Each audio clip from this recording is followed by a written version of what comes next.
Bueno, mis hermanos, como sabemos ya hoy el Señor nos ha dado el privilegio de poder concluir con la serie de enseñanzas a través del libro de los Hebreos, o más bien culminar la serie de enseñanzas basada en el libro de los Hebreos, la epístola a la iglesia de los Hebreos, y ha sido para mí una experiencia muy bonita de aprendizaje. Como pastor, como líder, como hermano tuyo, créeme que haberme sentado a preparar una serie de predicaciones en la epístola a los Hebreos ha sido un privilegio, un gozo, y espero que para ustedes como iglesia que han venido con paciencia escuchando y atendiendo estos sermones exhortativos, valga la aclaración, hay mucha exhortación en el libro de los Hebreos.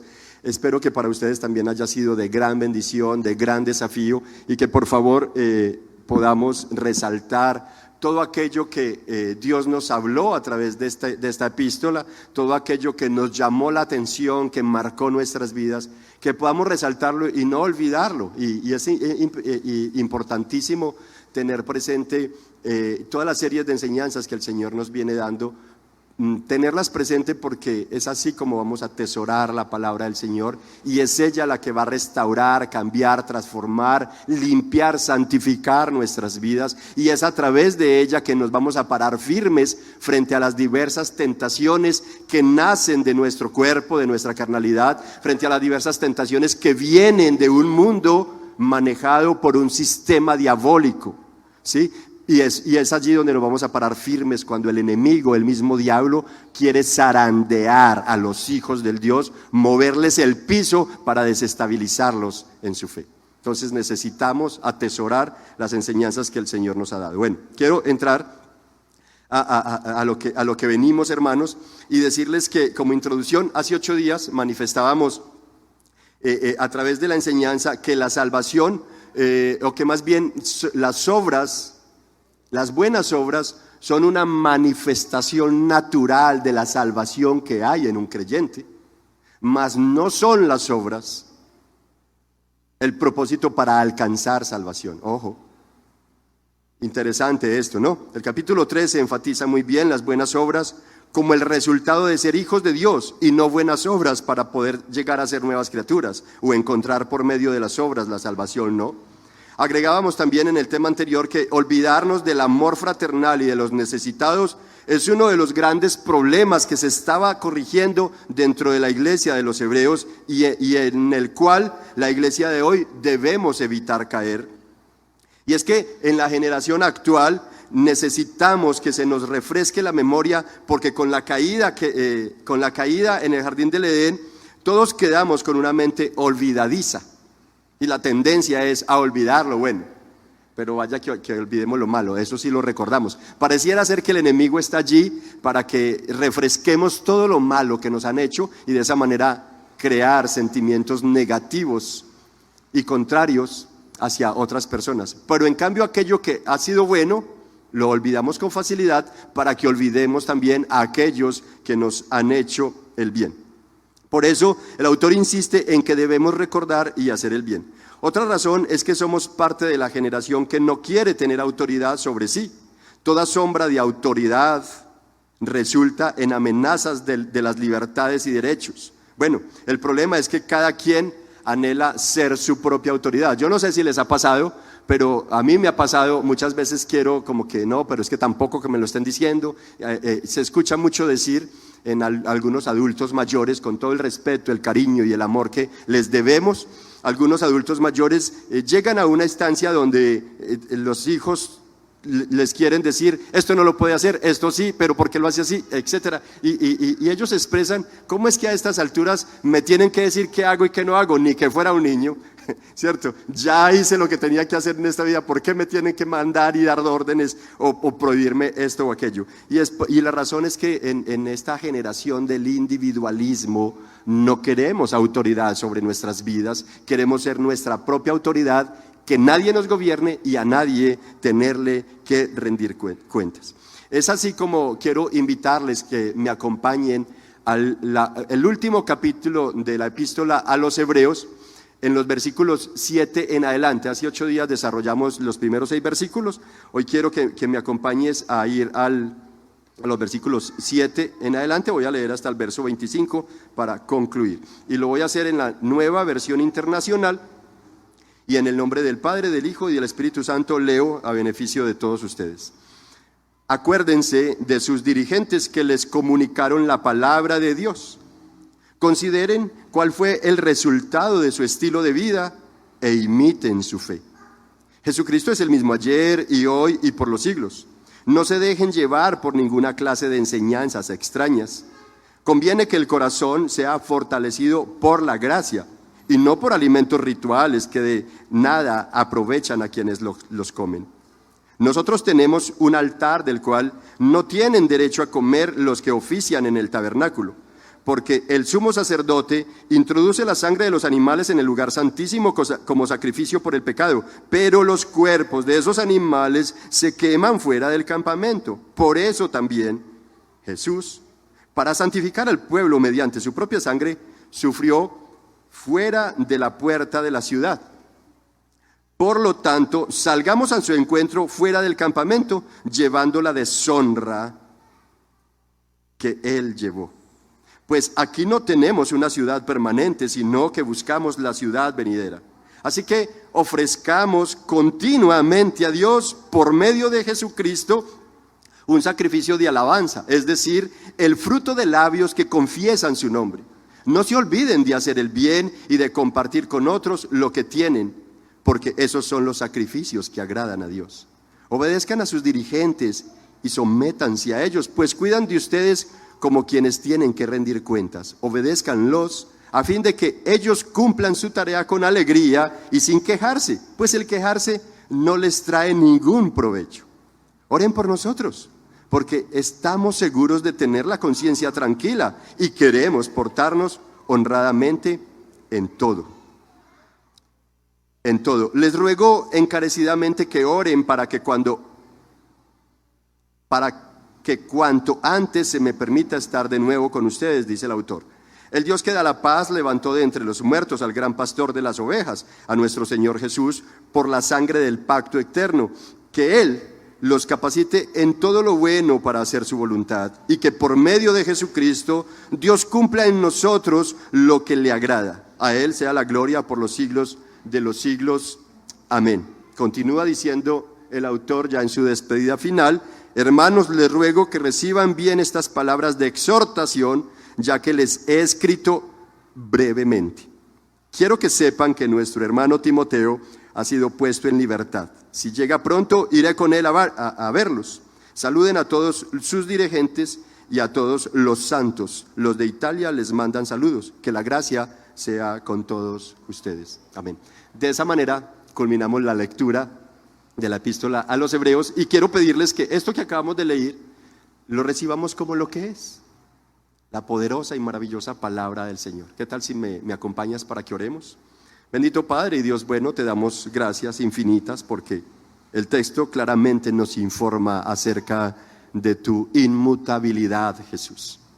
¿Cómo es que tú, a diferencia de aquellos sacerdotes que presentaban cuerpos de animales para sacrificios, tú te presentaste a ti mismo como el Cordero Santo inmolado, y en las afueras de la ciudad derramaste tu sangre para santificar a tu iglesia, a aquellos que se acercan a ti?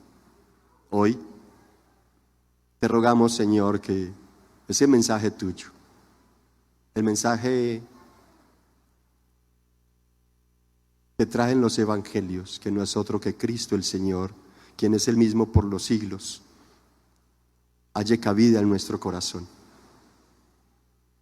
Bendice a tu iglesia, aquellos hermanos que están no solamente acá en el auditorio, sino todos los que están allí frente a las pantallas viendo esta transmisión.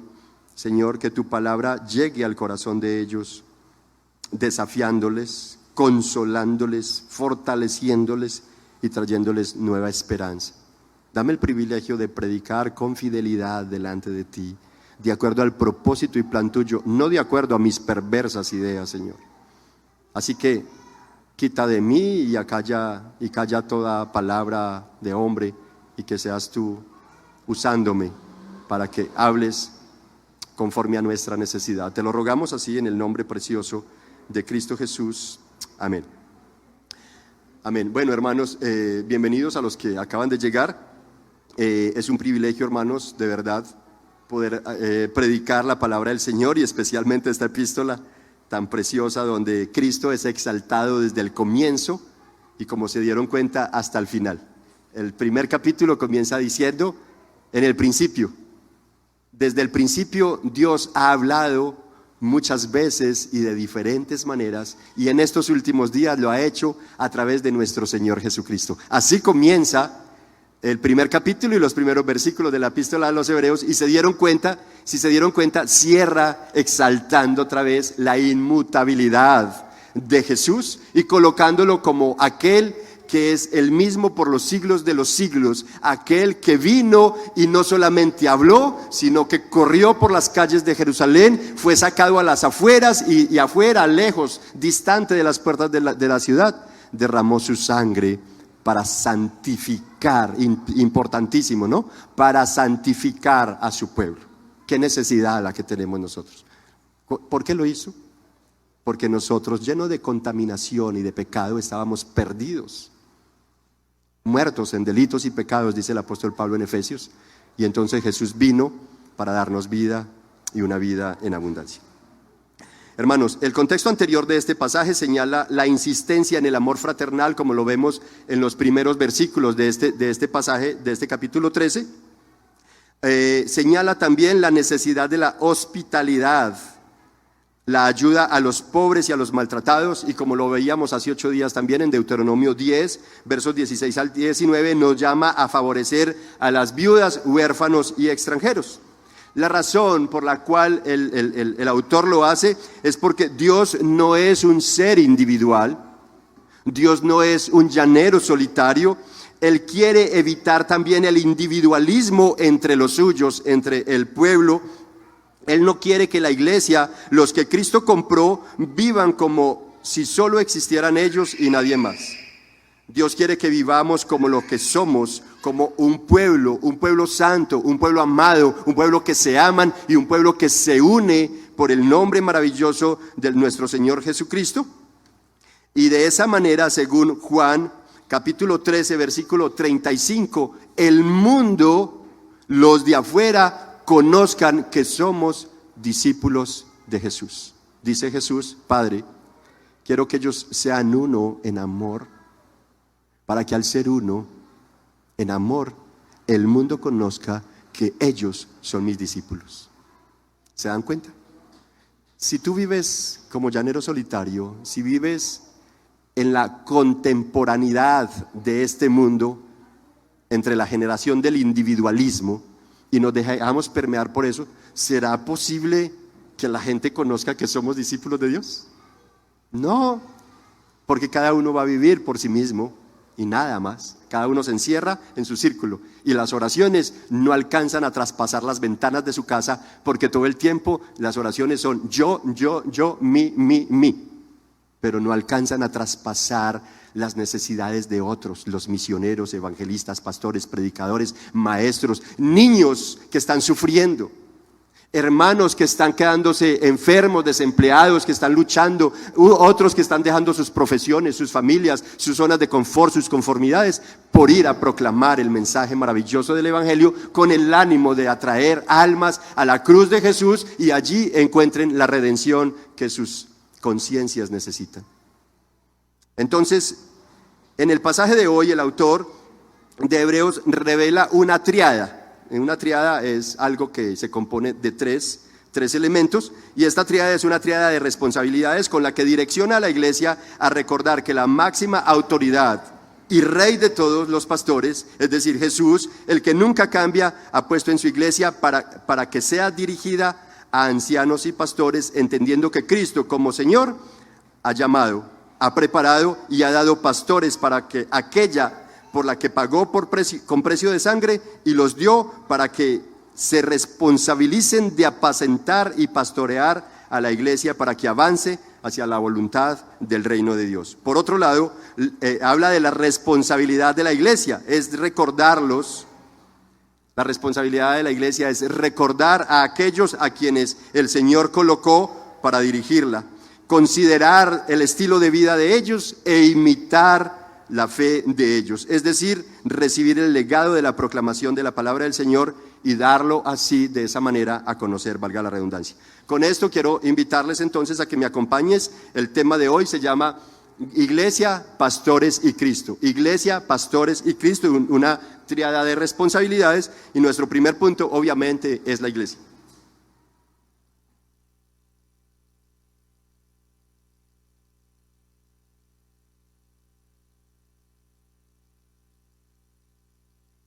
Como hablamos de una tríada de responsabilidades y nuestro primer punto es la iglesia, pues entonces vamos a hablar de la responsabilidad de la iglesia, ¿no? Es decir, ¿quiénes? Una razón por la que a algunos les cuesta relacionarse con los pastores es porque hay quienes anhelan ser apóstoles, arcángeles o querubines, pero no pastores.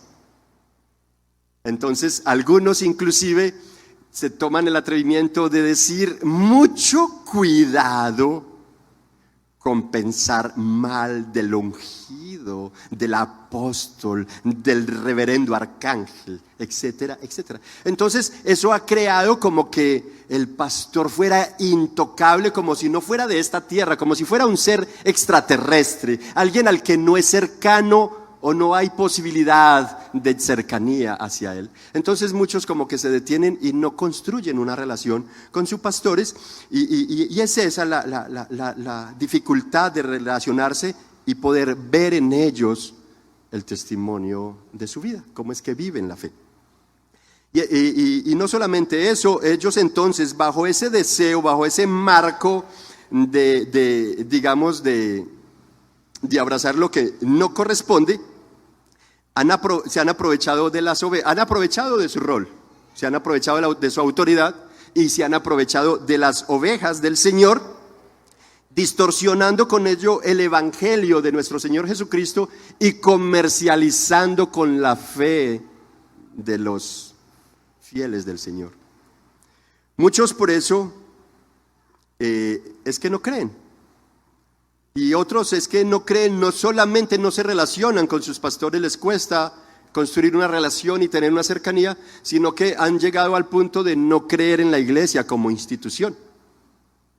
Y se han resistido ya a ser parte de la iglesia. Y algunos hasta se convierten solamente en cristianos asistentes. Y al cristiano asistente, créame, y con todo respeto, humildad lo voy a decir, no es otra cosa más que un consumidor religioso. Es como aquel que va a un club, paga por unos servicios y se fue. Y ese club, el personal del club, no le importa para nada lo que pase en ese club. Le es indiferente, porque simplemente fue y pagó por un servicio. Es como acercarse a la tienda de la esquina y comprar productos. Usted fue y pagó por unos productos, se los dieron y se fue. El asistente eclesial se convierte en eso, en un consumidor, alguien que viene y consume religión y sale y ya. No tiene compromiso con su crecimiento espiritual, no tiene compromiso con las doctrinas bíblicas, no tiene compromiso con el cuerpo de Cristo, no tiene compromiso con una iglesia. Y es a raíz de todo eso que se ha venido dando que muchos han construido una apatía y no una empatía. Entonces, interesantemente tenemos que entender que los pastores también, otra de las circunstancias por las que no se construye una relación con los pastores, muchas veces la iglesia le cuesta construir una buena relación con los pastores, es porque se han dado cuenta que los pastores no somos perfectos. Por el contrario, algunos como yo nos invade las imperfecciones. Sí, algunos como yo necesitamos mucho por mejorar, tenemos mucho en qué mejorar, y la verdad no me gozo de mis imperfecciones, pero me gozo de tenerlos a ustedes como hermanos, que me tienen paciencia, que me ayudan y que me fortalecen y me afirman y son de gran apoyo para el desarrollo de mi ministerio. Y es tan precioso entender que pese a la cantidad de necesidades que tengo, a la cantidad de imperfecciones, ustedes son pacientes y se dejan pastorear. Entonces, Eso es maravilloso. Bueno, la Escritura entonces, hablando de pastores imperfectos, los pastores que Jesucristo nombró y creó para pastorear, edificar y llevar a cabo su propósito con la iglesia, no somos perfectos. La Escritura da fe de ello. Y precisamente en Lucas capítulo 9, versos 51, se presentan allí dos de los apóstoles de Jesús, Jacobo y Juan, el apóstol del amor, que fue calificado como el discípulo del amor, diciéndole, Jesús los manda, necesitaban pasar a Jerusalén y los mandan para que fueran por determinados lugares a ir preparando la llegada allí.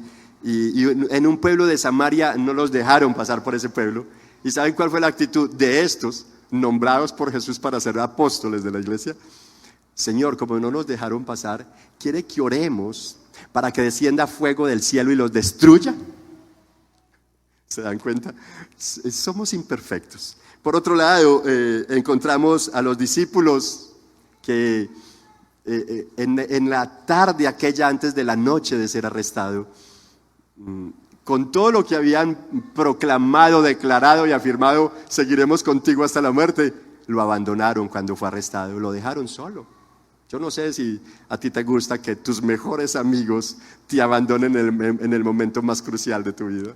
Para nadie es satisfactorio. Esto muestra la realidad de la imperfección humana de aquellos a quienes Jesús escogió para que fueran los dirigentes de la iglesia. Por otro lado, encontramos a Pedro, a quien tiene que ser reprendido por Jesús, porque el mismísimo apóstol San Pedro tiene que ser reprendido por Jesús porque su mirada estaba más puesta en las cosas de este mundo que en las cosas del reino de Dios. Y Jesús le tiene que decir, apártate de mí, me eres estorbo. ¿Por qué? Por esto y por aquello. ¿Cuántas veces aún nosotros como pastores, si no nos sometemos al mensaje netamente bíblico, podríamos llegar a ser estorbo al desarrollo ministerial en la obra, en la iglesia inclusive? ¿Se dan cuenta? Lo imperfectos que somos. Ahora, no solamente el apóstol Pedro hizo esto. ¿Qué tal los discípulos en aquella noche que no solamente lo arrestaron, sino que, no solamente lo abandonaron, sino que con su gesto hicieron lo mismo que hizo Pedro? Pedro no solamente tenía la mirada puesta en las cosas del mundo. Aquella noche, ¿saben qué hizo? Negó en 3 veces ser parte de Jesús, conocer a Jesús. Lo negó como su maestro. ¿Somos imperfectos? Claro que sí. Así que para la audiencia de la carta hay una gran diferencia. Ellos no es que se olvidaran de sus pastores por lo imperfectos que fueran, porque se estaban proclamando apóstoles, profetas, etcétera, etcétera, o porque no tuvieran una buena empatía con la iglesia. La razón es que a raíz de la hostilidad contra el evangelio, contra el trabajo fiel, dedicado y sacrificado de los pastores de aquel entonces, a tal punto que algunos habían muerto, como el caso del mártir Esteban allí en Hechos. Sin embargo, con todo esto, la iglesia seguía enfrentando grandes luchas, grandes sufrimientos y pruebas, y las cosas no cambiaban de manera rápida. Entonces pareciera que el mensaje que les habían predicado se fuera esfumando, y con eso la imagen o el recuerdo de aquellos que les habían instruido en la palabra del Señor. Entonces se olvidaban tanto del mensaje como se olvidaban de quien les pastoreaba, ¿no? Es interesante que aquella audiencia tuvo que enfrentar todo esto, y fue esa la situación, el motivo por el cual se estaban olvidando, y por supuesto esta situación tan agobiante los llevaba a ello. Y es allí como entonces es necesario exhortarles y traerles un aliento de cómo es que sus pastores les sabían. Ellos necesitan recordar cómo sus pastores vivieron en dificultades, pruebas, tentaciones, persecuciones, insultos y calumnias, para instruirlos, para formarlos, para darles consejería, para mentorearlos, para darles acompañamiento. Si ellos olvidaban eso, mis estimados hermanos, era como olvidar el propósito de la obra de Jesús y olvidar el propósito por el cual los cristianos estamos en esta tierra. La iglesia tiene un propósito existencial. No solamente adorar a Jesús y reconocerlo como nuestro Señor, es ir a los perdidos a proclamar el mensaje del Evangelio. Para proclamar ese mensaje, naturalmente se necesita fe. Sin fe, ¿cómo vamos a hacer, no? Así que la situación agobiante los llevaba a olvidarse de la manera en que les instruyeron, de la manera en que les exhortaban y los alentaban. Y bueno, para el autor es preocupante porque, como les dije, olvidarse de eso era como olvidarse de la necesidad de seguir proclamando el Evangelio y pensar menos en nosotros. ¿No se han dado cuenta? ¿No les ha pasado que cuando estamos enfrentando ciertas luchas o sufrimientos, todo el mundo gira alrededor solamente de nosotros? Eso se llama individualismo. Y eso estaba pasando con la audiencia de los hebreos. Y por eso él tiene que decirles, acuérdense. Mire el versículo 7. Acuérdense quiere decir que ustedes han olvidado y necesitan recordar algo o alguien. Y dice, de sus dirigentes, es decir, los pastores. La iglesia, mis hermanos, ha sido instruida, ha sido afirmada por medio de la predicación del Evangelio. Por eso el autor les está diciendo, acuérdense de sus dirigentes, los pastores, que ¿qué hicieron ellos? Les comunicaron la palabra de Dios, es decir, la predicación del Evangelio en los diferentes escenarios y dinámicas que cada iglesia local organiza, a fin de que los creyentes caminen en fe, vivan para la gloria de Dios y den a conocer a su Redentor a través de las enseñanzas que de sus pastores han recibido, y así la palabra del Señor corra, se extienda como ríos en medio de las diferentes ciudades. Ahorita cantábamos que vengan los pueblos de toda la tierra y alabemos juntos el nombre de Cristo. ¿Creen que eso se va a dar simplemente porque emocionalmente cantamos? Cantarlo es maravilloso, pero ¿acaso no tenemos unas implicaciones nosotros para que eso ocurra? Claro que sí.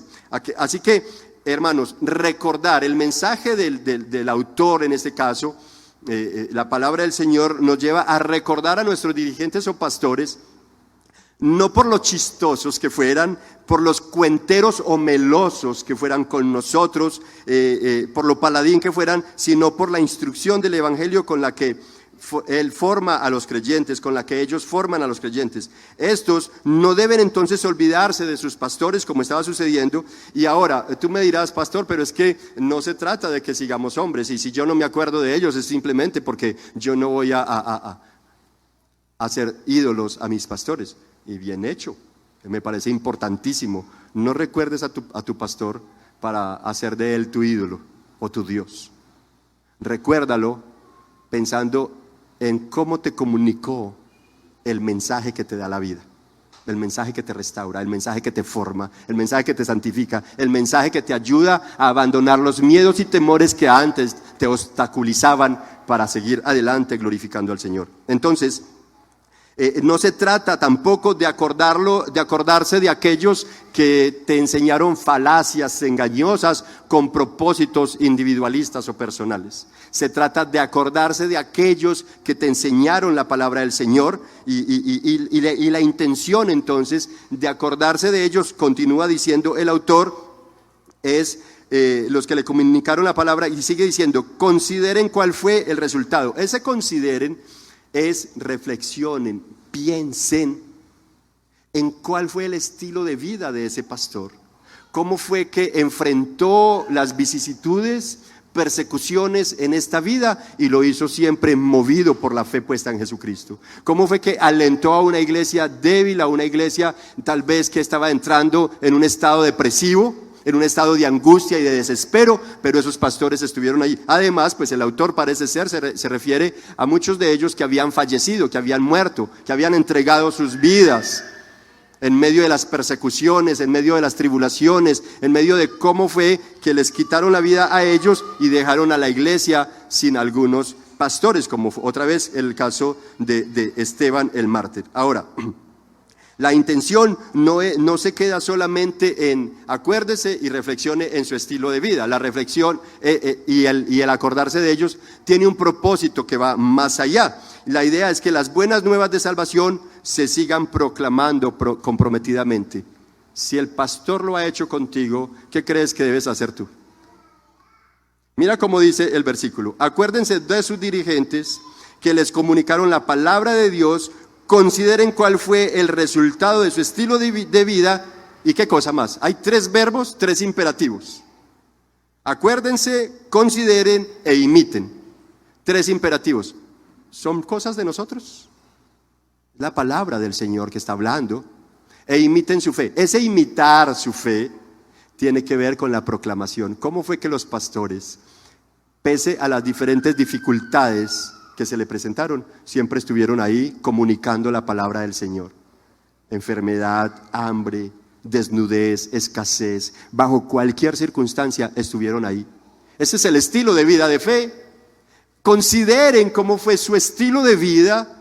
No se trata, han visto por ahí en las redes algunos que han salido porque quieren darse su año sabático y resulta que una vez están en esa, empiezan a indagar los medios sociales, los medios de comunicación, a indagar un poco sus vidas, y no fue precisamente porque necesitaban un descanso, sino porque tenían enredos de enriquecimiento ilícito, porque tenían enredos morales, porque los descubrieron que su estilo de vida no reflejaba nada de ser cristiano, no reflejaba fe, sino que más bien se daba a conocer como un artista, como alguien que está en las más altas esferas de la farándula, de los famosos. Yo no sé si se han dado cuenta de eso. A eso no es que nos llama el texto a imitar, es imitar la fe. Imiten su fe. Nosotros predicamos por fe. Y tú necesitas dar testimonio de la fe que hay en ti. Y para eso necesitas tener modelos. Modelos de fe a quienes viste. Porque ninguno de nosotros hemos visto literalmente a Cristo.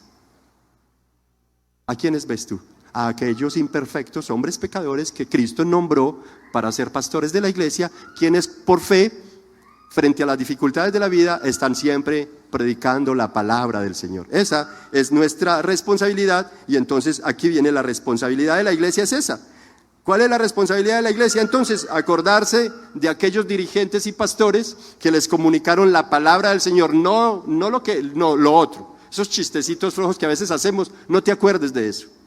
Sí, esos malos chistes tampoco. No es ese tipo de humanismo, sino la palabra del Señor, la fe, la manera en cómo vivieron la fe, y luego imiten esa fe, imiten la fe de ellos. Ahora, aprender eso, aprender el estilo de vida y la fe de ellos requiere de algo. ¿Qué creen ustedes? Interactuar, cercanía. ¿Se acuerdan que comencé diciendo una de las cosas por las cuales se le dificulta a la iglesia relacionarse con sus pastores son estas? Aprender y conocer el estilo de vida de su pastor requiere de conocer a tu pastor. Otra vez, si fueras un asistente eclesial, ¿crees que eso te abre puertas para conocer a tu pastor? ¿O para que tu pastor te conozca? No. Ser miembro del cuerpo local de Cristo es algo más que asistir a una iglesia. Es interactuar con tus hermanos. El pastor es tu hermano también. Interactuar con él, conócele la vida, indágalo. Y exponte para que él también indague la tuya. De esa manera vamos a conocernos mutuamente y a saber cómo va tu fe y cómo yo puedo ayudar en tu fe para que cada vez te afirmes. Y de esa manera también vas a tener que recordar algo de mi estilo de vida y de la manera en cómo camino. Ahora, eso es delicadísimo para nosotros, ¿no? Delicadísimo. ¿Se imaginan entonces? Todos están llamados a imitar la fe de los pastores, donde nosotros no andemos por fe, sino con otros intereses. ¿Se dan cuenta lo riesgoso que es? Entonces, con esto concluyo allí entonces parte de la responsabilidad de la iglesia. Y vamos al segundo punto, y es la responsabilidad de los pastores. El texto nos está diciendo, acuérdense a quién, a la iglesia, de quiénes, de sus dirigentes, es decir, los pastores. Entonces, la responsabilidad de los pastores Es que somos llamados a comunicar la palabra de Dios y a vivir en fe, soportando luchas, batallas, todo para mantener nuestra conciencia tranquila y ser honrados en todos. En todo, lo dice ahí el versículo 18, ¿verdad? Para ser honrado en todo. El problema es que el enemigo, hermanos, independiente de que seamos pastores, él nos quiere debilitar, él quiere apartarnos de la fe y quiere que hayan divisiones entre iglesia y pastores. Ese es el problema. Jesús le dijo al apóstol Pedro, sabes, el diablo, el enemigo, te pide para zarandearte, es decir, para debilitar tu fe. Pero sabes, Simón Pedro, yo he rogado para que no te falte la fe. Es la vida de fe, de la fe en Cristo Jesús, vale aclarar, ¿no? Estamos hablando también de una doctrina, el texto nos está hablando no solamente de la doctrina cristocéntrica, de Cristo, cristológica, sino también de la doctrina de la fe, pero esa fe debe estar puesta, es en Jesús, y no en otras cosas, o en otras personalidades, no, es en Cristo Jesús. Entonces, lo pedía para zarandearlo. Por eso, como pastores, nosotros debemos reconocer que somos vulnerables y que necesitamos del respaldo de que la iglesia se acuerde de nosotros. ¿Saben para qué también? Para orar. Quiero que vayas conmigo al versículo 18, por favor, y mires allí el autor, que es desconocido. Muchos dicen, es que fue Dios mismo el que escribió esa carta. Otros se la adjudican a Lucas, otros a Pablo y otros a otros personajes. Lo cierto del caso es que esto es palabra del Señor. Dice el autor, oren por nosotros. Mire la seguridad.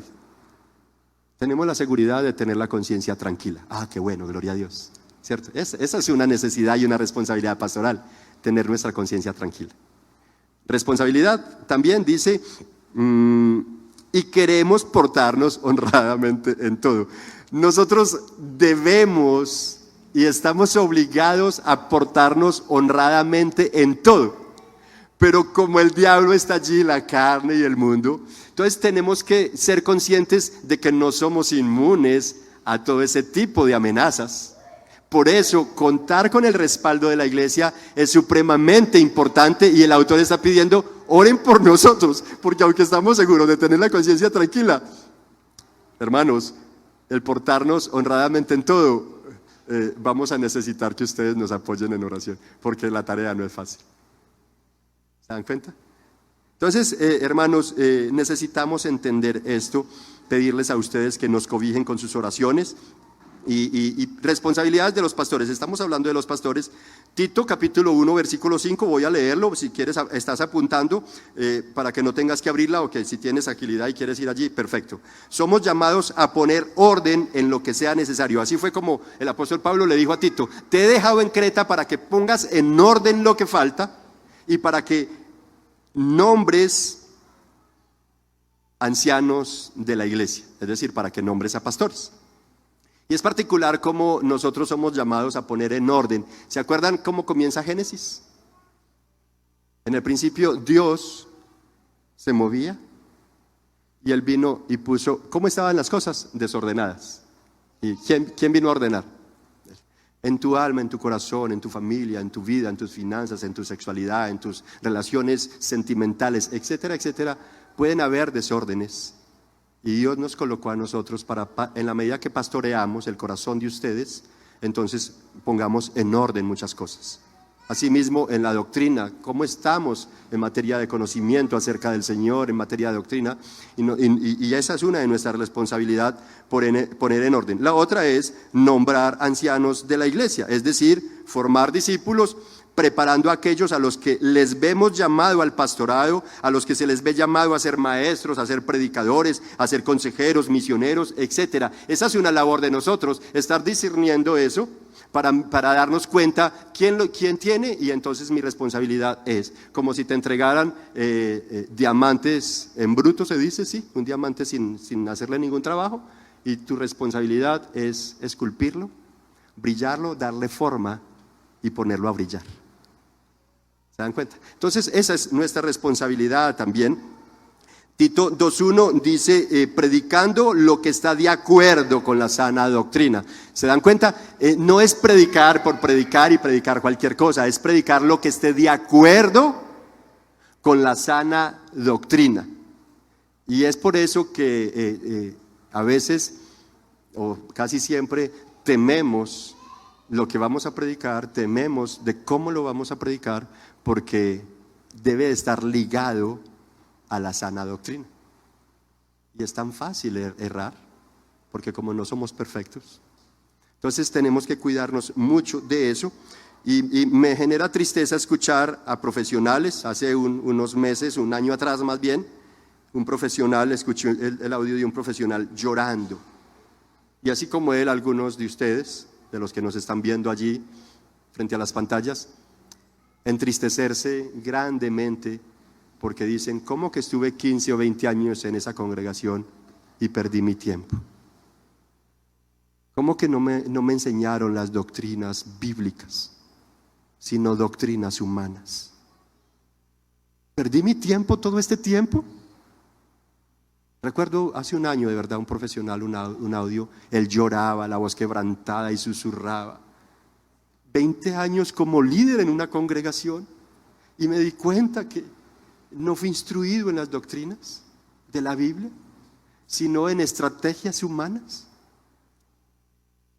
Eso es la verdad, mis hermanos, es muy, muy lamentable, y quiero decirles, la responsabilidad de nosotros es enseñar e instruir de acuerdo a las doctrinas bíblicas. Y quiero llamarte la atención, por favor. Si tú te das cuenta que yo no estoy predicando de acuerdo a las doctrinas bíblicas y que no te estoy instruyendo conforme al propósito del Señor en la Biblia, exhórtame. Y si quieres decir, me voy de esta iglesia, ese es un buen argumento para retirarte, de verdad. Claro, es mi responsabilidad prepararte en las doctrinas de la palabra del Señor. Y si yo no lo hago, hombre, busca crecer en la palabra. Busca un lugar donde te la enseñen si yo no te la estoy dando, si no te estoy preparando de acuerdo a las doctrinas de la Biblia. Continúa diciendo allí Tito capítulo 2, versículo 2, enseñando a los ancianos, es decir, a los que se están postulando para ser pastores, a ser moderados, respetables, sensatos e íntegros en la fe, en el amor y en la constancia. O como dijo Jesús a Simón Pedro en Juan capítulo 21, versículo 17. ¿Se acuerdan de aquella escena? Jesús resucita. Ellos como que bueno, resucitó, murió, no lo hemos vuelto a ver. Entraron en un estado donde como que ya se estaban olvidando de los mandamientos que Él les había dado y se fueron a las antiguas costumbres, a pescar. Y duraron toda la noche pescando y a la madrugada se les aparece Jesús en la orilla, a las orillas en la playa, y Jesús allí armó un fogoncito de brasas, asó pescados. Yo no sé si les tendría una aguapanela con canela, no sé qué les tendría. Lo cierto del caso es que de pronto los llamó y Juan, el discípulo amado, logra mirarlo y se llena de pasión, de emoción. Muchachos, es el Señor, y ellos salen de allí. Y en ese evento, cuando ya salen, Jesús le dice a Pedro en 3 veces, Simón Pedro, ¿me amas? Esto relacionado con las 3 veces en que Pedro negó a Jesús aquella noche. Señor, tú sabes que te amo, pastorea mis ovejas. Responsabilidad de los pastores. ¿En verdad me amas, Simón Pedro? Sí, Señor, tú sabes que te quiero. Apacienta mis ovejas, apacienta la iglesia. Ese apacentar tiene que ver con alimentar, como cuando se dice en la palabra, y estaba apacentando los cerdos, es decir, alimentando los cerdos. Apacienta es alimentar. Ahora, ese alimentar no quiere decir que yo tengo con qué darle mercadito a todos ustedes y proveerles para la alacena de su casa. No, ya quisiera yo poder hacerlo. Es alimentarlos espiritualmente de acuerdo a las doctrinas de la Biblia. Es así como se alimenta a la iglesia, a través de las doctrinas de la iglesia. Entonces, como los pastores somos vulnerables, somos pocos y las ovejas son muchas, la iglesia requiere de pluralidad. ¿Se dan cuenta que el texto en el versículo 7 no dice acuérdense de su dirigente o de su pastor? sino que lo pone en término plural, dirigentes. En el versículo 17, quiero que vayan conmigo allá en un momentico, obedezcan a ¿quiénes? A sus dirigentes, otra vez, lo pluraliza. La idea, mis hermanos, es que una iglesia no tenga solamente un pastor, sino que haya pluralidad pastoral. En ese orden de ideas, las ovejas van a poder ser mejormente pastoreadas. Y nosotros, cuidados, rindiéndonos cuentas mutuamente, cuidando de la relación. Yo cuidaría de la relación de otro aquí, y aprovecho que Ulises no está para hablar de él. Es un hermano que está caminando y ha sido, en algún momento ha tenido la oportunidad de estar al frente de una iglesia como pastor, y aquí viene, él dice, no, la verdad, me di cuenta que no había sido preparado en las doctrinas de la Biblia, y aquí voy caminando hacia allá, y ama el pastorado. Y me encantaría que en algún momento él pueda tener la oportunidad de ser un pastor de tiempo completo acá.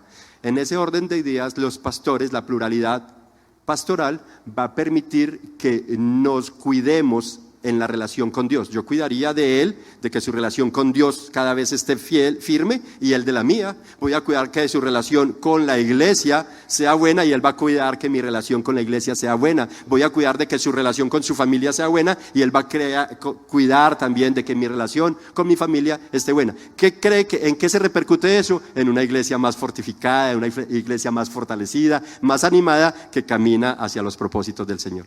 De esa manera se reflejaría eso. Entonces, el texto nos habla de la pluralidad pastoral, y ello tiene que ver también con la paridad pastoral. Una cosa es la pluralidad y otra cosa es la paridad. La paridad tiene que ver con igualdad. Es decir, aquí no es el uno más que el otro. Tal vez uno predica más que otro, tal vez uno está por protocolos y formalismos legales en primer lugar como pastor coordinador. Pero la idea es que haya paridad, que ambos tienen la misma autoridad, porque a ambos los delega el Señor, a ambos los prepara el Señor, a ambos los escogió el Señor para ser pastores de la iglesia. Entonces, eso es interesante. Ahora, la dificultad, ¿por qué no existe eso muchas veces en algunas iglesias? Podríamos hacer una lista larga de los motivos por los cuales no lo hay, ¿cierto? Uno de ellos es que algunos pues no quieren compartir su gloria con otros, es decir, para algunos la gloria es esto, ¿cierto? Ya ustedes me entenderán. Entonces, al no quererla compartir con otros, y tampoco su poder, su alcance de poder, entonces se quedan allí como únicos, ¿sí? Y allí se perpetualizan inclusive. Pero entre muchos motivos está, y perdónenme, este es un tema que quisiera hacerle el quite. Y en algún momento, Ulises, vas a predicar la última parte de Hebreos. Y le resultó el trasteo, la mudanza, y no pudo por eso. Y gracias a Dios, porque la verdad, eso me llevó a reflexionar en mi responsabilidad. Yo no puedo predicar solamente lo que esté a mi amaño, sino todo el consejo de la palabra del Señor. Esa es mi responsabilidad, predicar todo el consejo y las doctrinas que tiene la palabra del Señor. Les decía que una de las dificultades también para las cuales hace falta pluralidad y paridad pastoral es el factor económico. ¿Cómo así? Hermanos, algunos llegan a pensar que cualquier empleado común y corriente en la empresa, por más mala y nueva que sea la empresa, tienen derecho a un buen salario y a garantías laborales, menos los pastores y los que trabajan de tiempo completo en las iglesias. Entonces, como consumidores religiosos, asisten a la iglesia, pero no se les ocurre diezmar ni ofrendar, porque como el pastor, su familia y las personas que trabajan en la iglesia a tiempo completo y sus familias no tienen derecho a un salario ni a garantías laborales, entonces ¿para qué diezmar y ofrendar? ¿Verdad? Como que yo no sé si en algún momento te gustaría que si tu papá, tu hermano o tú fueras llamado al pastoreo, no te dieran salario.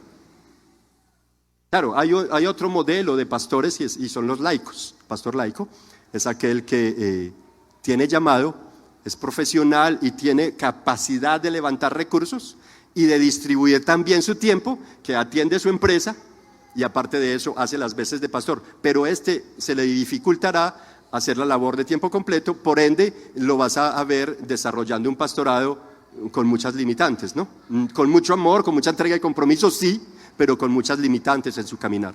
Entonces, con esto simplemente para exhortarles, como les dije, es incómodo, pero es incómodo, yo creo que para ustedes escuchármelo y para mí decirlo, pero es mi responsabilidad hablar, comunicarles, predicarles el consejo completo de la palabra del Señor y no hacerle el quite a algunas partes que son necesarias exponerlas.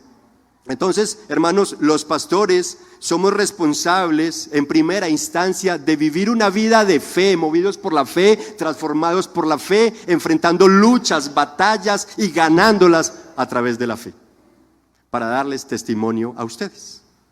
Y ese es lo que el autor le llama: recuerden y reflexionen en su estilo de vida, para que luego imiten la fe. Entonces, como yo soy responsable de que ustedes imiten mi fe, ¿se dan cuenta?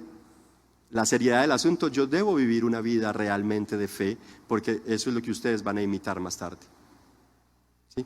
Y dicen por ahí que una imagen vale más que 1000 palabras. Yo podré predicarles muy bonito, pero si yo no aplico lo que predico, ¿de qué me sirvieron tus 1000 palabras cuando tu imagen, lo que te veíamos hacer, no era coherente ni consistente con lo que decías? ¿Verdad? Entonces es importantísimo la responsabilidad de los pastores, y con esto pasamos a nuestro tercer punto.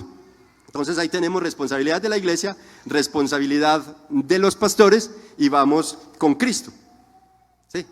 Aunque las enseñanzas extrañas, las culturas modernas y las diferentes dificultades nos han llevado al individualismo en el que el mundo atraviesa, y aún la iglesia nos hemos dejado envolver por nuestras propias ideas, pensando cada vez menos en el otro, quiero informarte, amado hermano, que la audiencia de esta epístola, por los fuertes sufrimientos y pruebas que enfrentó, persecución, despojo de propiedades y de seres queridos, como en el caso de los pastores, y al ver que pese a todo las cosas no mejoraban de manera rápida, podría decir cualquiera de nosotros, hombre, tenían suficientes razones como para no querer más el mensaje bíblico, ni querer a esos pastores, ni acordarse de ellos, ni de los mensajes que les predicaron.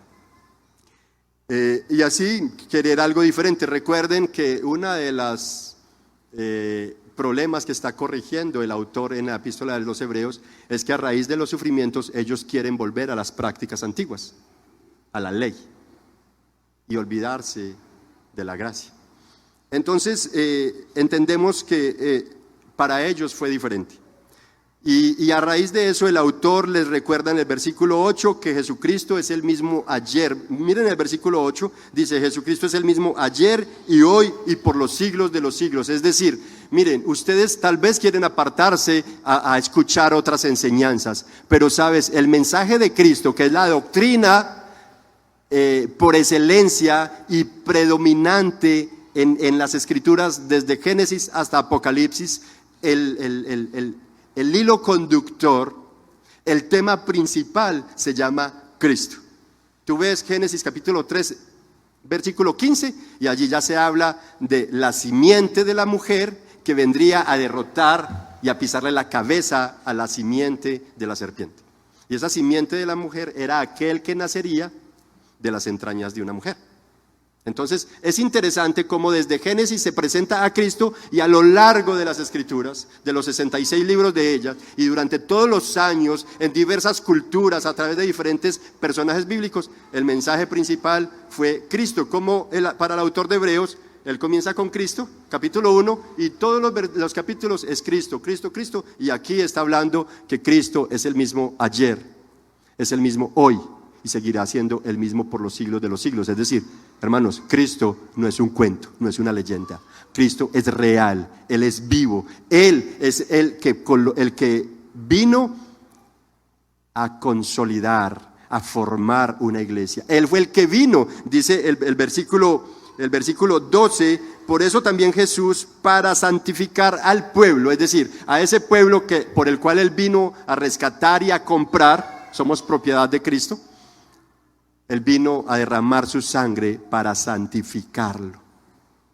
Y ese Cristo es el mismo de ayer, es el mismo hoy, y seguirá siendo el mismo por los siglos de los siglos. De tal manera que el mensaje en el cual tú debes ser instruido es en el mensaje cristocéntrico. Algunos dirán, pero en esa iglesia, ¿por qué se predica a Cristo? Porque tú y yo tenemos necesidad y urgencia de tener una relación personal con Cristo ya, hoy. Porque sin Él estamos perdidos. A partir de la caída, la humanidad entera quedó bajo condenación perpetua en los infiernos, el lugar preparado por Dios para el diablo y sus seguidores. A diferencia de eso, Cristo, Juan capítulo 17, nos pide: Señor, te ruego que los que tú me diste, aquellos por los cuales yo di mi vida, estén donde yo también estén y vean mi gloria, la gloria que me diste desde antes. ¿Se dan cuenta? Hay dos lugares. Entonces tenemos la necesidad de predicar a Cristo, tienes la necesidad de tener una relación hoy mismo con Cristo, de arrepentirte y venir a Él y reconocerlo como el Señor de tu vida y como el único que constituyó la iglesia, que compró a cada uno al más alto precio y que, como dice el versículo 12, mira el versículo 12, dice: Jesús, para santificar al pueblo mediante su propia sangre, sufrió, ¿a dónde? ¿Adentro de la casa? ¿Adentro de la ciudad? Fuera de la puerta, ¿sabes? En ese entonces los sacerdotes le presentaban, recuerden, dos animales. El uno, donde se hacía el sacrificio expiatorio en el altar, y el otro era llevado a las afueras de la ciudad y lo paseaban. Mientras lo llevaban a las afueras de la ciudad, todo el mundo sabía que iba arrastrando el pecado de esos que lo presentaron como ofrenda. Y que el pecado de ese, representativa o simbólicamente, quedaba sobre ese animal, que lo llevaban a las afueras de la ciudad para que la ciudad no se contaminara con los pecados de este. Y sabes, Cristo, como el Cordero Santo de Dios, fue sacado a las afueras de la ciudad, distante de las puertas de la ciudad, arrastrando tu pecado y el mío. Yo no sé si eso es motivo suficiente para ti, pero la Biblia lo presenta de esa manera para que tú rindas tu vida a Él y entiendas que sin Él estamos perdidos y que el único que pudo cargar con la vergüenza, la maldad, la iniquidad y la inmoralidad de tu ser fue Cristo el Señor, quien vergonzosamente fue latigado, calumniado, insultado, apaleado, crucificado, torturado, muerto y sepultado por tu culpa y por la mía. Perdóname ser así tan directo, pero es la verdad. Necesitamos entonces venir a Él, rendir nuestras vidas a Él y reconocer su señorío. El texto continúa diciendo: salgamos entonces a su encuentro fuera del campamento, llevando la deshonra que Él llevó. ¿Recuerdan? En la responsabilidad de la iglesia me quedé cortico en exponer una parte. Y aquí está otra vez: salgamos fuera. Hermanos, si ustedes van a recordar a los pastores que les comunicaron el mensaje de la palabra de Dios, van a considerar el estilo de su vida y van a imitar su fe, ¿qué creen que hay que hacer? Salir afuera a proclamar ese mensaje. Ve con la vergüenza que Cristo soportó en las calles y ve tú si te insultan, si te menosprecian, si se vuelven tus enemigos porque este man que antes se tomaba los varos conmigo y ahora vienes que a predicarme. No, qué pereza, hermano, no. Y empiezan a hacernos el quite. No importa, Cristo cargó una vergüenza ajena, la de nosotros. ¿Acaso nosotros no podemos ser avergonzados por su causa, vituperados y menospreciados? La palabra dice: bienaventurados son cuando por mi causa los vituperan y dicen toda clase de mal contra ustedes y los desprecian. Bienaventurados, dichosos sean ustedes. Salgamos pues afuera a encontrarnos con Jesús, tratando de llevar a la cruz a otros para que sus pecados encuentren redención. Amén. Entonces, siendo Cristo el autor y consumador de la fe, el Señor y cabeza de la iglesia, sin embargo, fue Él quien Él es el responsable de haber puesto a hombres pecadores como pastores, y a ellos también es el responsable de haberles otorgado autoridad para presidir y gobernar, eso sí, con gracia y fidelidad a cada iglesia local. Por eso, a manera de darle su respaldo, el versículo 17 dice claramente: obedezcan a sus dirigentes. Aquí no se trata de políticos, de gobierno, no, está hablando desde los pastores. Recuerde que el texto le está hablando a cristianos y está hablando de Cristo como la cabeza de la iglesia Y luego habla entonces de los que dirigen a los cristianos. ¿Quiénes son ellos? Los pastores, ancianos, ¿sí? Anciano y pastor, obispo, es igual. Es un pastor, es un líder, es un hermano que no es mejor que tú, pero que tiene una responsabilidad más grande que la tuya. Y obviamente Dios nos ha otorgado cierta autoridad, no autoritarismo, muy diferente lo uno de lo otro. Esa autoridad es saber liderar con gracia, con humildad, ¿sí? Modelando, siendo modelo de fe. Entonces nos ha dado autoridad para presidir y gobernar la iglesia con gracia y fidelidad a cada iglesia local. Por eso, a manera de darle su respaldo, en el versículo 17 Dios dice: obedezcan a sus dirigentes, sométanse a ellos, pues ellos cuidan de ustedes como quienes tienen que dar cuentas. Hermanos, y es que el pastorado, siendo un honroso privilegio, pero para nadie podrá ser oculto que supervisar, cuidar y velar por la iglesia del Señor indica un alto grado de humildad y no de abuso. Por eso debemos rendir cuentas por nosotros mismos. Como quienes rinden cuentas, nosotros tenemos que acercarnos en oración permanentemente al Señor para rendirle cuenta de nuestros actos. Señor, ¿qué prediqué? ¿Cómo cometí esa embarrada? ¿Qué dije? Señor, perdóname. Haz que mis hermanos olviden eso que dije cuando la embarramos. Cuando de pronto no me comporté bien, tenemos que venir ante el Señor a rendir cuentas.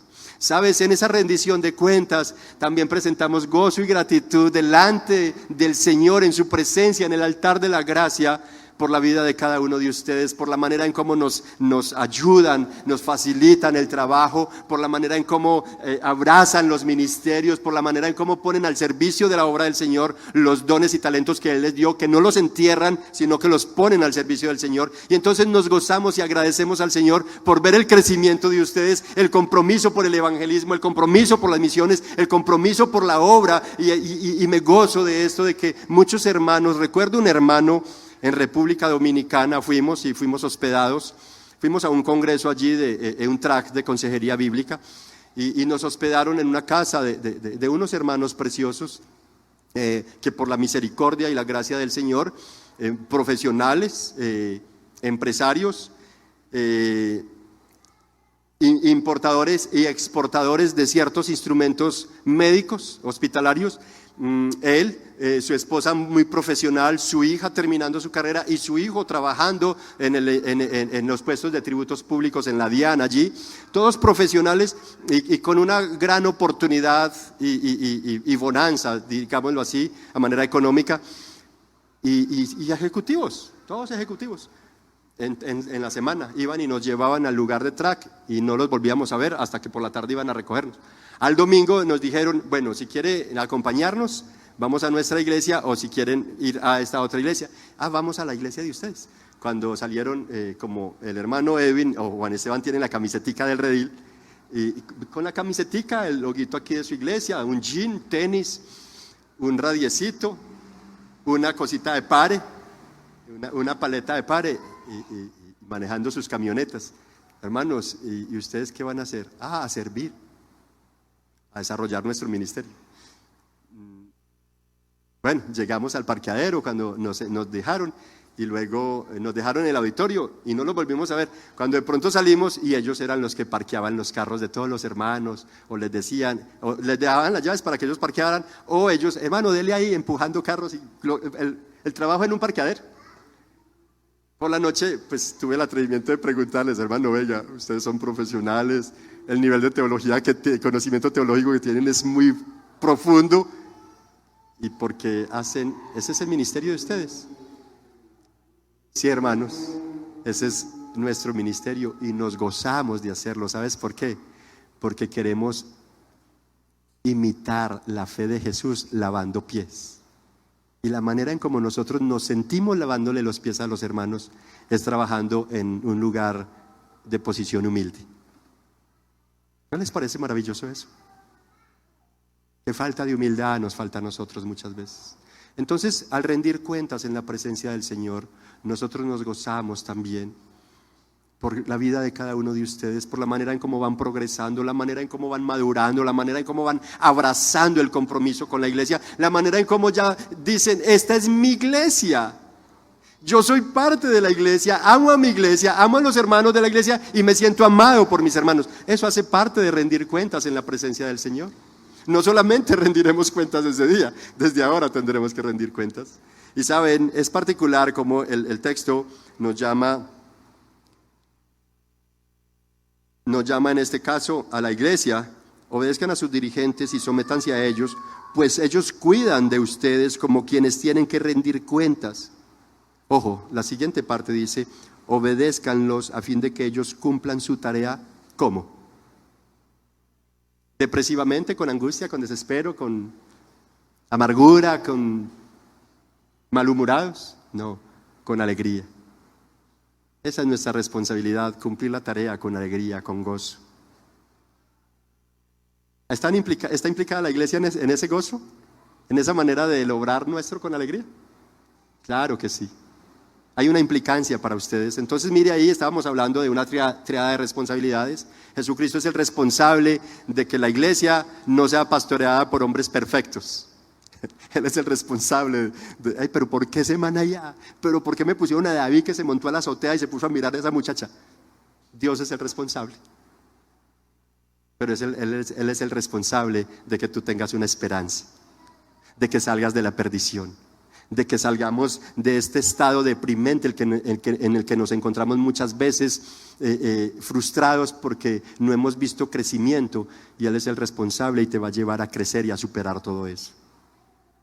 En Él podremos tener una esperanza para salir de los apegos a lo vano, temporal de esta vida, a salir del materialismo que nos condena a estar aquí y a mordernos los unos a los otros. Cristo es el responsable de eso, pero sabes, tú eres responsable de rendir tu vida a Cristo, de correr hacia Él y de mirar la manera en cómo te enseñan la palabra del Señor. Tú eres responsable de reflexionar el estilo de vida de tus pastores y eres responsable de imitar la fe. No les imites la manera como hablan, no se trata de imitar los modismos, los modales, no se trata de que imites sus chistes, frases, acentos. No, la manera de vestir. Es la fe de ellos que debes imitar. No imites otra cosa, por favor. Muchos hemos sido dados en un momento a querer imitar la forma en cómo alguien predica, a querer imitar la forma en cómo alguien canta, cómo alguien habla, cómo alguien ora. ¿Sabes? Imita la fe, pero imita la esencia, no la forma. La esencia aquí es la fe, es la doctrina de la fe. ¿Sabes por qué? Porque sin fe es imposible agradar a Dios, dice Hebreos 11:6. Sin fe es imposible agradar a Dios. ¿Tú quieres agradar a Dios? Necesitas fe. Y Dios nos ha puesto a nosotros, hombres imperfectos, para que caminemos una vida de fe, batallando al lado tuyo y tú al lado de nosotros. Y en ese orden de ideas, tú vas a poder imitar la fe de tus pastores. Pero es que yo no la voy casi con el pastor, es que no me lo trago, es que ese man es falta de tacto. Y no, ¿qué pues? ¿Cierto? Sabes, hay una responsabilidad y es: imita la fe de tu pastor. No imites la falta de tacto, no imites lo ordinario que puedo llegar a ser.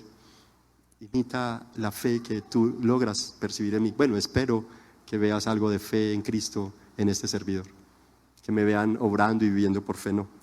Con humildad lo digo. Ok, se me había apagado esto, estaba como un poco asustadito. Con esto, mis hermanos, quiero decirles, cuando el texto nos habla de Cristo, yo quiero que miremos a Cristo. Entonces tenemos el versículo 8, Jesucristo es el mismo ayer y hoy y por los siglos. Esto nos habla de la inmutabilidad, la doctrina del Dios inmutable. Dios no cambia, como hay algunas doctrinas hoy en día, que es una que es Open Evangeliity, es decir, la apertura del evangelio, o un evangelio abierto, donde dicen que Dios está en proceso de perfeccionarse, de que Él no lo sabe todo. Hay otra, no recuerdo cuál es otra. Hay dos doctrinas que se están moviendo en el mundo entero, donde dicen que Dios no lo sabe todo, que Él va a conocer eventos que apenas se van a dar en la manera en como tú le expongas a Él ese escenario en el que estás viviendo. ¿Se dan cuenta? Pero el texto aquí nos está hablando de la inmutabilidad de Dios. Él es el mismo ayer, es el mismo hoy y por los siglos de los siglos. Cristo, hermanos, quiere que tú no pretendas fortalecer tu corazón con enseñanzas extrañas. Mire cómo dice el versículo 9: no se dejen llevar por ninguna clase de enseñanzas extrañas. Algunas de ellas hoy en día tienen que ver con el humanismo. Bueno, todas las doctrinas extrañas van a tener que ver con el humanismo. Otras tienen que ver con el movimiento profético apostólico, y otros con lastimosamente la doctrina o la teología de la prosperidad, sacadas de su contexto bíblico para hacer con ellas, con estas doctrinas, lo que muchos han querido hacer, y muchos han sido afectados de manera negativa con ello. Por eso se resisten muchas veces. Así que la responsabilidad de ustedes y aún de nosotros es no dejarnos llevar por ninguna clase de enseñanza, porque lo que conviene al corazón, miren, hermanos, lo que sigue diciendo ahí: lo que conviene en el corazón, para que el corazón sea fortalecido, es la gracia del Señor, es decir, la gracia de Cristo. Cristo es la gracia. ¿Qué es gracia? Es un regalo, es una dádiva, es algo que nos dieron y que nosotros no nos merecemos. ¿Cuál es el regalo para nuestra vida? Lo decía hace 8 días, Cristo. Cristo es la gracia del Señor. Él debe ser el mensaje permanentemente a nuestro corazón. Él es lo que va a fortalecer nuestras vidas. ¿Sí? Continúa diciendo entonces, como se lo cité ahorita al versículo 12, Él salió a las afueras de la ciudad derramando su propia sangre para santificar a su pueblo. ¿Sí? Versículo 15, así que ofrezcamos continuamente a Dios. Ojo, ofrezcamos cada cuánto. ¿Solo los domingos? ¿Solo los miércoles? Ofrezcamos, versículo 15, continuamente a Dios, de acuerdo a mi autosuficiencia, mediante el intelectualismo, mediante aquello que me da un grado de superioridad. No, ¿sabes? Mediante Cristo. Si Cristo está en ti, si tú clamas a Jesús, es mediante Él que vas a ofrecer sacrificio de alabanza. ¿Cada cuánto? Ojalá fuera todos los días. La Biblia dice continuamente. Hermanos de la alabanza, cuando ustedes preparan sus ensayos, ojalá eso sea un sacrificio de alabanza mediante sacrificio. Cuando están en el ensayo, que eso sea un sacrificio de alabanza mediante Jesús. No es tu técnica, no es tu capacidad. Iglesia, nosotros todos estamos llamados a presentar sacrificios de alabanza todos los días, todos los días.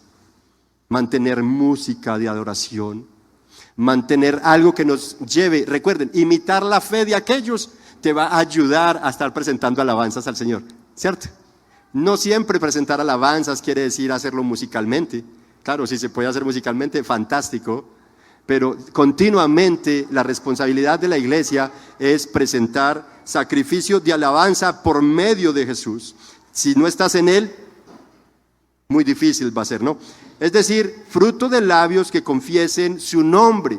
Fruto de labios que confiesen su nombre. Romanos dice, creo que es capítulo 10, verso 9, que el que confesare con su boca que Jesús es el Señor y creyere en su corazón, Dios le otorgará salvación, ¿verdad? Ese fruto de labios es una confesión de una convicción que tú tienes ya. Si tú tienes una relación con Cristo, estás siendo instruido en las doctrinas bíblicas, entonces los labios tuyos van a confesar a Cristo, van a dar alabanza a Dios, van a bendecir, glorificar, exaltar el nombre de Dios por medio de la relación que tú tienes con Cristo. ¿Se dan cuenta? ¿Cómo se ha utilizado ese texto para decir a una persona, haga esto? Y entonces si lo haces ya estás plantado en el reino de los cielos. No. Es fruto de labios que confiesen su nombre. Entonces no se olviden de hacer el bien y de compartir con otros lo que tienen, porque esos son los sacrificios que agradan al Señor. Así que, hermanos, hablando de la inmutabilidad, este versículo 8 tiene relación con el Salmo 102, versos 27 y 28, donde el salmista, hablando acerca de Jesús, dice: pero tú eres siempre el mismo y tus años no tienen fin. Hermanos, los reinos de este mundo todos tienden a cambiar. El sistema climático cambia, las culturas cambian, las modas cambian, el sistema financiero cambia, las monedas mundiales cambian. Todo cambia, pero Jesucristo es el mismo. El reino de Dios seguirá siendo el mismo por los siglos de los siglos. Entonces el texto está diciendo que Jesús es el mismo, independiente de que nosotros vivamos en una era cambiante y en un individualismo permanente. Jesús quiere que tú no seas individual, sino que vivas conforme a sus propósitos de iglesia. El versículo 28 del mismo Salmo sigue diciendo, y aquí hay una esperanza maravillosa, dice: los hijos de tus siervos se establecerán. ¿Sabes? Esto es precioso, esto es profético, hermanos. No mío, es la palabra del Señor, ojo. La palabra del Señor dice: los hijos de tus siervos se establecerán. ¿Qué quiere decir eso? Hermanos, en un mundo cambiante, aquellos que no quieren aceptar a Jesús como el Señor de señores y el Rey de sus vidas, van a estar inestables, y un día creen una cosa, otro día otra, son sincretistas, abrazan cualquier tipo de doctrinas extrañas, se creen los más creyentes, y bueno, y la verdad, creen en muchas cosas, pero saben, están lejos de la fe de Jesús. Pero los que han depositado la fe y abrazan la fe de Jesús, dice, se establecerán, nada los moverá. La fe de Jesús y el evangelio de la gracia, que fortalece el corazón de los creyentes, los hará firmes, sus convicciones serán estables y nada ni nadie les dañará su identidad, nada los hará tambalear. ¿Sabes por qué? Porque Jesucristo ruega permanentemente, como se lo dijo a Simón Pedro: pero yo he rogado para que no te falte la fe. Bendito sea el Señor, hermanos. Y sus descendientes, continúa diciendo el versículo allí en Salmo 102, y sus descendientes habitarán en tu presencia, hermanos. Esto es maravilloso. Otra vez cito Juan capítulo 17, versículo 24, Jesús rogando al Padre: Padre, ruego para que ellos puedan estar donde yo estoy. Donde yo estoy, que ellos estén conmigo y vean mi gloria. Y Efesios capítulo 1, creo que dice que estamos sentados en los lugares celestiales, hermanos. Quiere decir que nosotros vamos a sentarnos con Cristo. Por otro lado, entonces es interesante, sus descendientes habitarán en tu presencia. ¿Te imaginas estar en la presencia de Jesús? ¿En el trono de Dios? Ante el trono de Dios. Esta semana, bueno, para quienes no han estado, en los ayunos venimos desarrollando, terminamos Esdras, después Nehemías, y ahorita vamos con Esther, consecutivamente vamos. Y estamos en los capítulos 4, 5 y 6, desarrollamos ayer en Esther, y veíamos cómo había una ley que determinaba muerte para cualquiera que se situara en el patio del palacio del rey sin que él lo hubiese invitado. Si él veía a alguno en el patio, la pena que le esperaba era la muerte, por haberse atrevido a pisar el patio del palacio del rey sin él haberlo invitado. Y es tan bonito como el trabajo de iglesia en un ayuno de oración que pide la reina Esther, junta al pueblo y pídeles que ayunen por mí 3 días, y yo haré lo mismo con mis doncellas. Y al tercer día ella, sin haber sido invitada por el rey, se presentó en el patio, sabiendo que si el rey no extendía su cetro hacia ella, simplemente la tenían que tomar e ir a matarla. Exponiendo su vida por el pueblo de Dios, esta mujer se arriesgó y se presentó allí, y el rey extendió su cetro favorablemente hacia ella. ¿Sabes? Ella tuvo que hacer todo esto para estar en la presencia de Cristo. Y aquí se nos dice a nosotros que los hijos de los siervos del Señor se establecerán y sus descendientes habitarán en la presencia de Cristo. Cristo rogó al Padre que nosotros estemos donde Él está. Y sabes, Jesús le dijo también a sus discípulos en Juan capítulo 14, no se angustien, confíen en Dios y confíen también en mí. En el hogar de mi Padre hay muchas viviendas.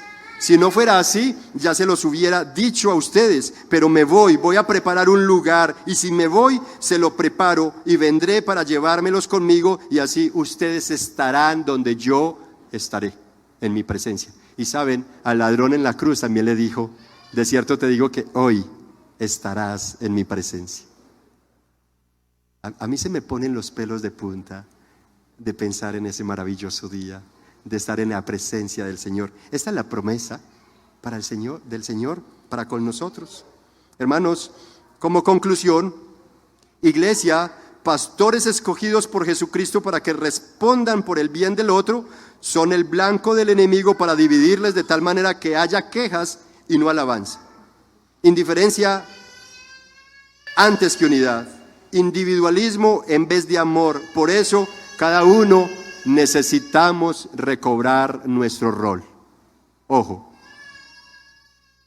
iglesia y pastores hemos sido cada uno escogidos por Jesucristo para que cada uno cumplamos un rol. Pero el enemigo está permanentemente tratando de crear divisiones, individualismos, resentimientos, iras sin contiendas, para que, como dice el versículo 17, entonces nosotros no cumplamos la tarea con alegría, sino con quejas. ¿Y qué sigue diciendo el texto? El quejarse no trae ningún provecho. Hermanos, necesitamos actuar de acuerdo a lo que nos aprovecha y haciendo que el trabajo pastoral lo podamos desarrollar con alegría. Yo me gozo porque, si creo que hace unos días les dije, ustedes para mí han sido un regalo y me gozo de poder estar al frente de ustedes y verdad agradezco al Señor eso. Esperemos que sea así, hermanos. Aplicaciones para terminar. 1. Considera la vida de tus pastores, sus esfuerzos y la manera en que vive su fe. 2. Imita su fe. Imita el proclamar su palabra. Imita el deseo de construir y edificar en el corazón de otros a través de Cristo, no de falacias engañosas ni de enseñanzas extrañas, no, es a través del mensaje de la gracia que es el evangelio de nuestro Señor Jesucristo. ¿Con quiénes lo vas a hacer? Con tu familia, con amigos, con vecinos, con compañeros de trabajo, compañeros de estudio, con clientes, con proveedores. Estamos en una iglesia donde abundan los empresarios o empleados independientes. Y sabes, hay mucho campo de misiones donde podemos hacer el trabajo. Imita la fe de tus pastores y proclama el nombre de Jesús para que la palabra y el reino de Dios se extiendan. 3, salgamos a su encuentro y vamos llevando nuestra deshonra si es necesario, testificando de lo que éramos y lo que ahora somos en Cristo. Cristo llevó nuestra deshonra y nosotros éramos deshonrosos, indignos, pero ahora somos dignos por la obra maravillosa de Cristo. ¿Ok? Si no eres creyente, ven al encuentro con Jesús, rinde tu vida a Él y reconócelo que Él es el Señor, el autor de la vida, Él es el autor de la fe, el consumador de la misma, y Él es el único que puede o sacar tu vida del infierno o hacer que tu vida se consuma en los infiernos por la eternidad. 4, ofrece a Dios continuamente, por medio de Jesucristo, un sacrificio de alabanza. Hermanos, yo quiero invitarte, ¿qué tal si oramos al Señor? Vamos a prepararnos para cantar y ofrecer al Señor sacrificio de alabanza que salga de nuestro corazón y sea fruto de nuestros labios hoy. Mientras tanto, nos vamos preparando para participar de la Santa Cena. Quienes tienen una relación con Jesús, quienes han entendido nuestra pecaminosidad, como nos conducía nuestro hermano Carlos ahora en la oración confesional, la necesidad de nosotros venir ante la presencia del Señor en arrepentimiento y fe. Aquellos que tal vez están pasando por un momento de incertidumbre y piensan que no debo participar de la Santa Cena, sabes, este es un momento para que te pongas en paz con el Señor.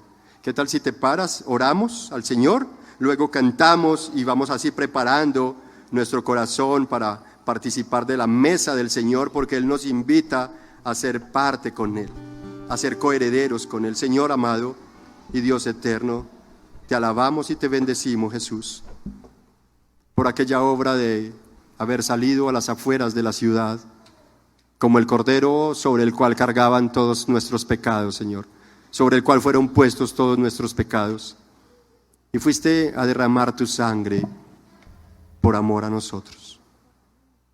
Hoy queremos pedirte, perdónanos, porque la culpa, la causa, la razón de que tuviste que hacer eso fuimos nosotros, Señor, nuestro pecado.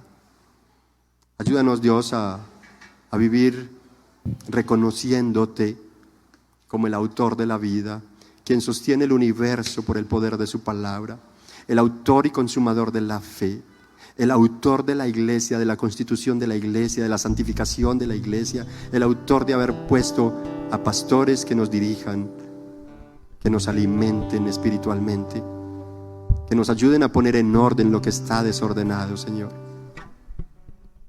Ayúdanos, Dios, a acordarnos de aquellos que esforzada y sacrificialmente vivieron una vida de fe, llevándonos de la mano, caminando con nosotros, dándonos testimonio y haciéndonos entender que lo que creíamos era imposible es posible por el nombre poderoso de Jesús. Ayúdanos a no olvidarlos, pero sobre todo a no olvidar la fe en su diario caminar. Y con los que ahora nos has dado, Señor, enséñanos a caminar con ellos de manera fiel, cercana, proposicional, intencionalmente, de tal manera que aprendamos cómo proclamar tu palabra a otros, Señor. Así nos vituperen, nos insulten, nos calumnien, nos desprecien, que al imitar la fe de aquellos podamos nosotros hacer lo que tú nos has mandado, Jesús. Gracias por amarnos, por bendecirnos tanto, Señor, por acordarte de nosotros, Padre glorioso. Queremos pedirte, Señor, que nos permitas, como dice el texto, tú eres el mismo de ayer, de hoy, por los siglos de los siglos. Entender que tú eres el que estás sobre todas las cosas, sobre todo poder, sobre toda autoridad, señorío. Ese eres tú, Jesús. Allí estás tú.